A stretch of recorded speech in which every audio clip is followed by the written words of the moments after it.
Welcome back. So we are still working on escaping 2020. And I thought we would start today by breaking into the area of physical health and well-being.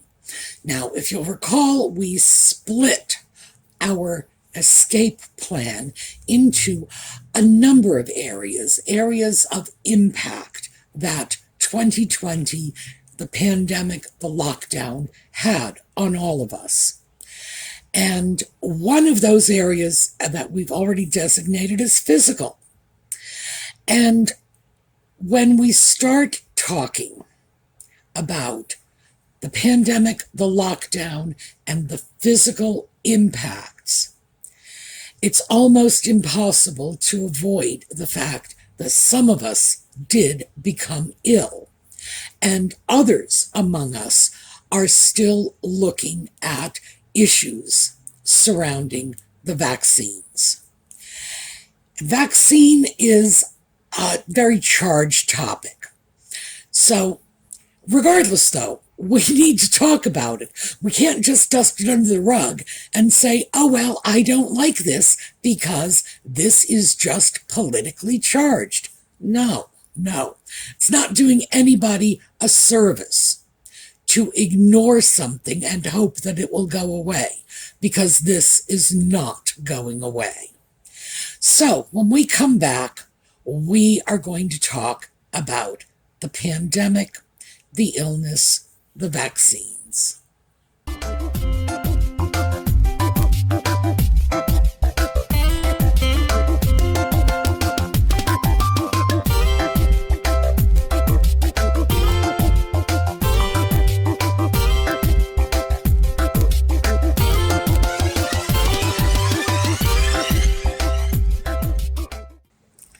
So, there's no way we can talk about 2020, the lockdown, the impact, without talking about the pandemic itself, because it had a very real physical impact on us. People got sick.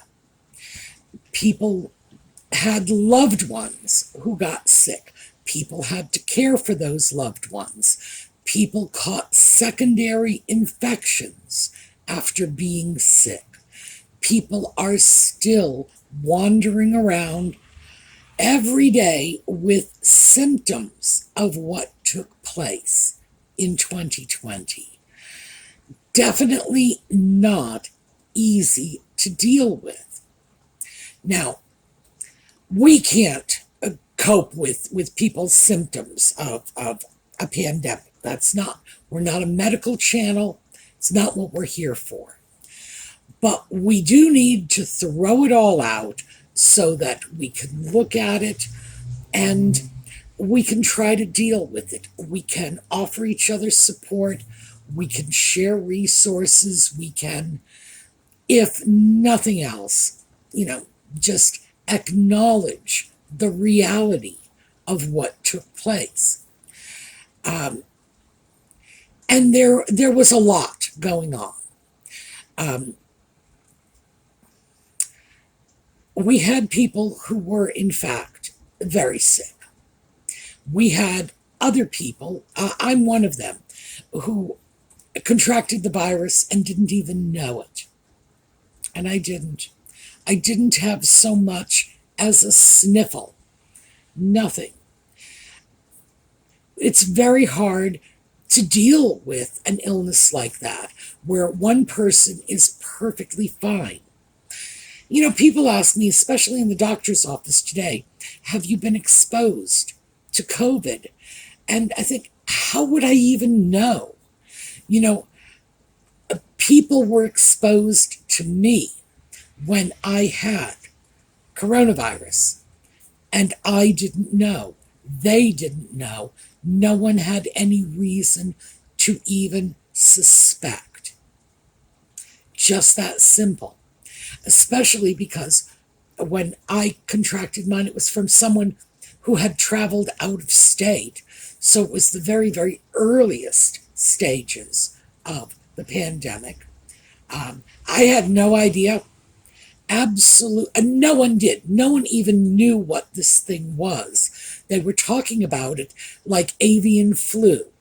So, no one had a clue. I certainly didn't know I had it. And it's when you are in a situation in which you don't even know if you're sick, it's awfully hard to start dealing with the consequences. So now, 2 years later, we are in a situation where we are somewhat better informed than we were in early 2020, although I would not say we are in general very well informed. This is not an illness that has been with us for decades, that has been studied, that is part of our sort of common consciousness. We don't know COVID the way we know the symptoms of the cold, of the flu. We are largely in uncharted territory here. So in many ways, we're sort of feeling our way through.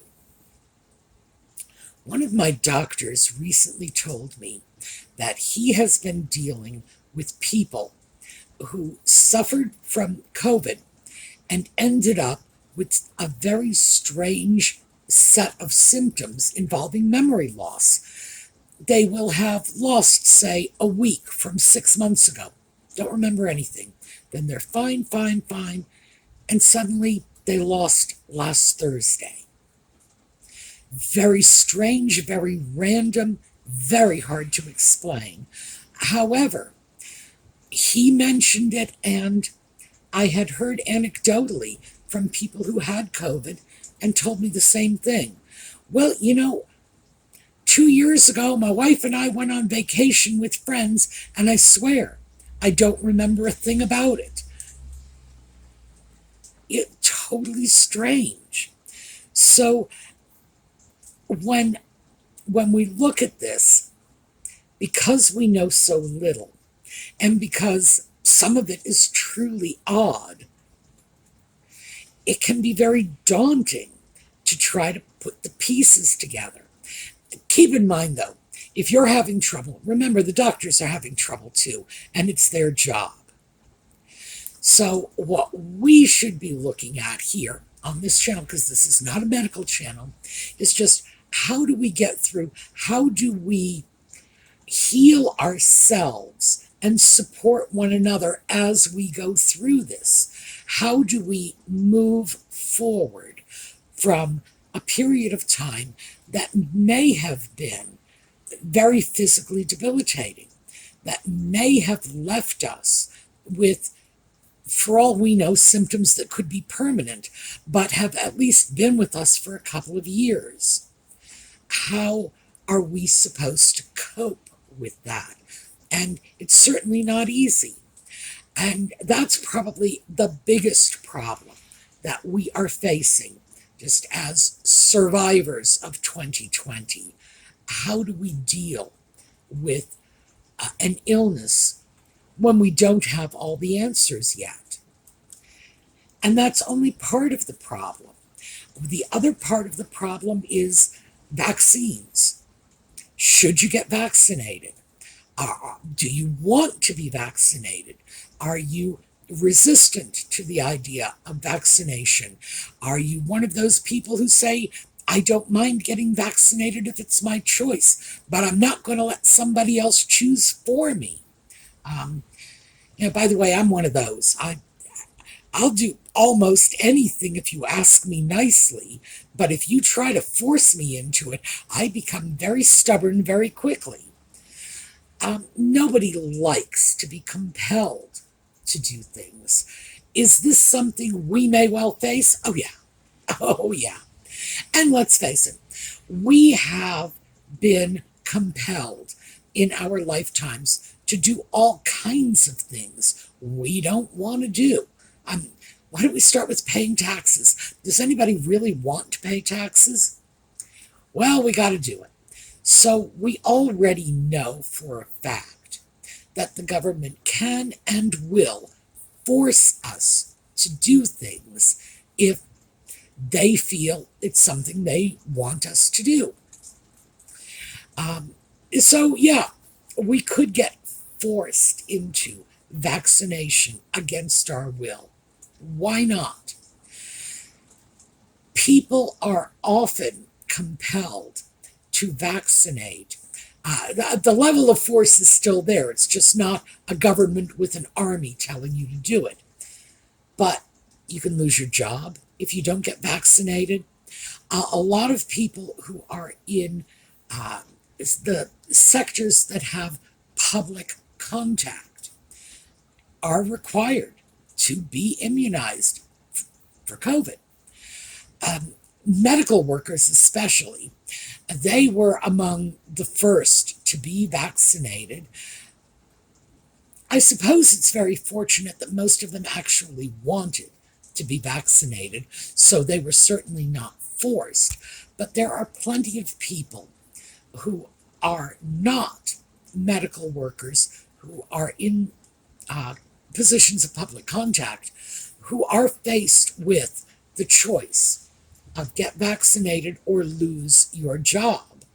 So certainly that level of pressure is being brought to bear already on some segments of our society. Others among us will say, well, I don't want to get vaccinated. I prefer herd immunity. We'll all go out and get sick, and then at the end of the day, we'll all be immune. And who knows? Maybe that will work. Maybe it won't. By the way, historically, it is. So I have to say that, to be fair, historically, this is the best method. But, we are still in uncharted territory, and we don't know if the government would be willing to allow that sort of nature take its course response to this. So yes, some people may be forced to get vaccinated against their will. I just fundamentally don't like that sort of thing. I just feel that at the core of it, it's un-American. I just don't see us as a nation that compels people to do things. But in fact, as I say, we compel people to do things all the time, like it or not. Being forced to do things is actually pretty American. So we have to be mindful of that. One of the things I do want to say, and you know this because I've mentioned this before, I can see both sides of the issue. I can clearly see people saying, we must all get vaccinated. This is how we will eradicate disease. We all get vaccinated, the disease is gone, done. I get that.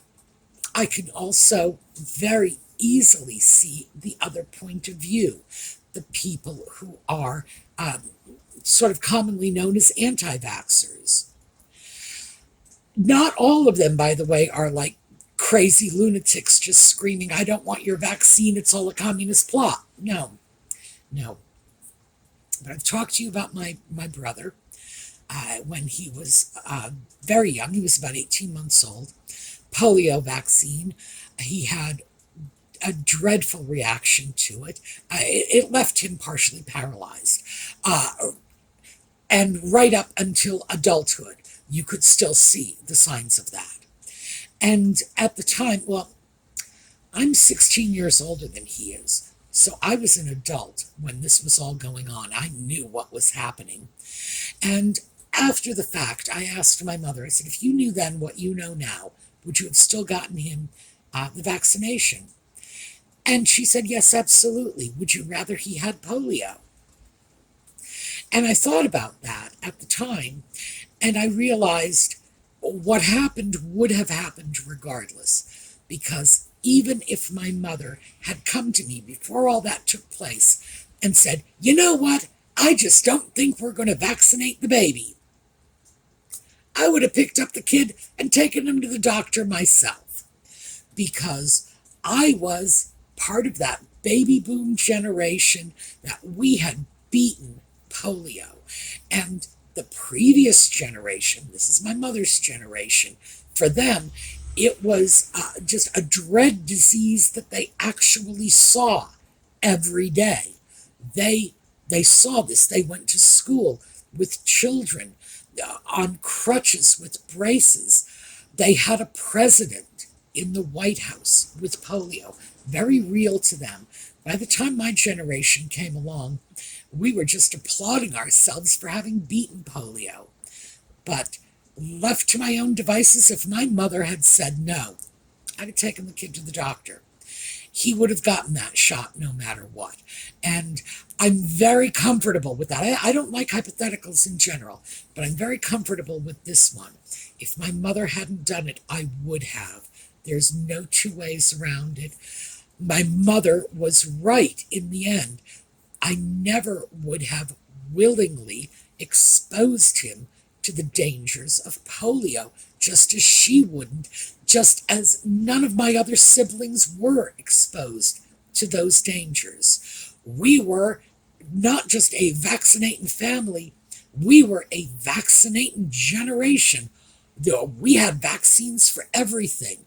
And we were, in fact, one of the first generations, the baby boomers, to actually grow up relatively free of the worst of the childhood illnesses. So, yes, it's a double-edged sword. I saw for myself what can happen when finally your number comes up and the odds are against you. It happened to my brother. On the other hand, I think I promised you two vaccine stories. So my second vaccination story is actually kind of a funny one. When I was in college, apparently I was supposed to have produced a certificate saying I was immunized against rubella. I was, in fact, immunized against rubella. It's German measles. My whole generation was. I couldn't have gone to the public schools without having been immunized. I couldn't have been married in the state of Rhode Island without having been immunized. It's just the way it is. But for some reason, the paperwork was missing and not recoverable at that point in my life, because I was an adult then and I had had this immunization when I was a very small child. So the school eventually compromised with me and said, we'll let you sign a piece of paper saying that you have a moral objection to getting this vaccination. And I suppose ultimately I did. The reason I didn't want to do it is, I did not want to expose the student population I was with to rubella. Any young woman who might have been in the early stages of pregnancy, her fetus could have been very, very badly injured as a result of contracting rubella.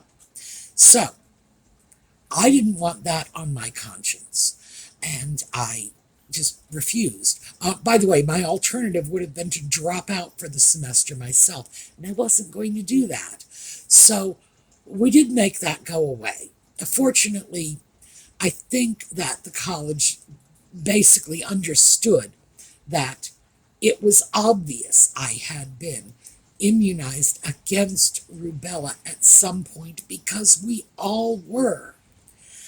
But that's the sort of thing that always leads me to say, let us be mindful of the fact that people who oppose vaccinations can have some very good reasons. They could be people who had a family member like my little brother who had a terrible reaction, and people who just said, no, it's not worth it. I've seen this is not worth it. could be people who have other concerns. My concern was spreading illness. My concern was that period of being infectious immediately following the vaccination. People can do this for many, many reasons. In general, just society as a whole is inclined to shrug and say, oh well, anti-vaxxer equals moron. If you have a brain in your head, you're not going to oppose vaccinations. Well, not necessarily true. I opposed that vaccination back in college, and I'd like to think I do have a few gray cells in my head. People do things for a wide variety of reasons. And whenever we start talking about the vaccine, we're always in danger of opening some big can of worms. This is a difficult decision for people to make. A lot of people who get older feel they are just more vulnerable to the side effects of vaccinations and don't feel comfortable doing it. So we can't just blow it off and say, oh well, everybody needs to go out and get vaccinated whether they want to or not. No, some people have some very good reasons for saying no. And what we want to be doing here on this channel is providing support for everyone, whether they want to be vaccinated, whether they don't want to be vaccinated. We're not a medical channel. We're not. And I have seen far too much information on vaccines, both pro and con, to want to get into the middle of that argument. Because frankly, I can argue both sides of it. I can see both sides of it. So having said that, what we need to look at doing is how we can heal ourselves, get the resources we need to move forward. How can we be supportive of our community when faced with this? So what I'm hoping to do here with this particular video is just open this up. Are you having issues from 2020? Did you have COVID? Are you still feeling ill? Did you end up with one of those secondary infections? Are you not feeling okay? Because here's the thing. I think a lot more of us are not doing well physically as a result of, in part, COVID, in part, lockdown, and a lot of the issues that happened in lockdown. Remember, in lockdown, many of us could not get to the stores. Many of us had to get our groceries delivered. And getting your groceries delivered frequently meant living on canned food for a long period of time. Many of us were not able to get fresh produce. Many of us were probably seriously deficient in vitamins and minerals by the end of that period.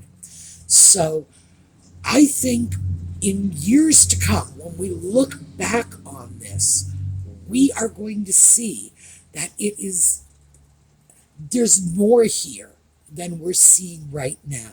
So I just want to make sure that we're opening this up, we're engaging in that dialogue.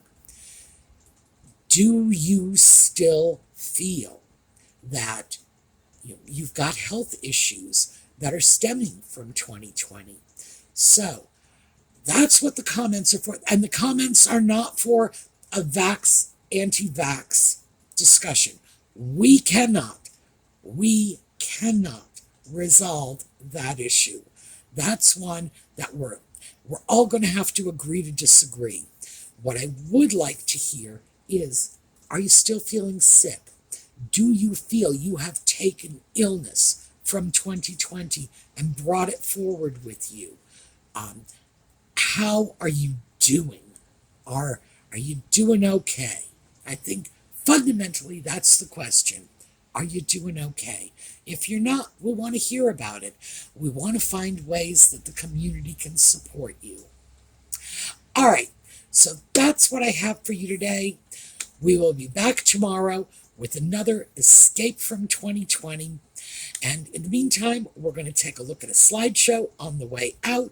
So have a terrific day.